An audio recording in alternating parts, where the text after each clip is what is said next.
కాంగ్రెస్ పార్టీలో చాలా మంది పెద్ద నాయకుడు ఆయన ఏమంటాడంటే మీ ఆడవాళ్ళకి ఎందుకు పాలిటిక్స్, మంచిగా బతుకమ్మలు ఆడుకోవచ్చు కదా అని అంటున్నాడు.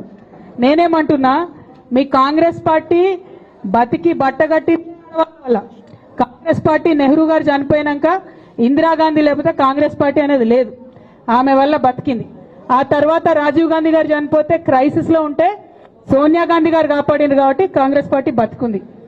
ఇప్పుడు మరి మహిళలు అవసరం లేదంటే ప్రియాంక గాంధీ గారిని ఎందుకు తెచ్చుకున్నారు, ఆమెను ఎందుకు ఎంపీ చేసిండ్రు? మన స్టేట్ ఇన్ఛార్జ్ ఎవరు? మహిళ మీనాక్షి నటరాజన్. అన్నిటికన్నా ఎక్కువ నేను ఇవాళ కాంగ్రెస్ పార్టీ మహేష్ కుమార్ గౌడ్ గారిని, రేవంత్ రెడ్డి గారిని అడుగుతున్నా, ఇది మీ పార్టీ అఫీషియల్ వ్యూనా? ఆడవాళ్ళు కేవలం బతుకమ్మలు ఆడుకోవాలా?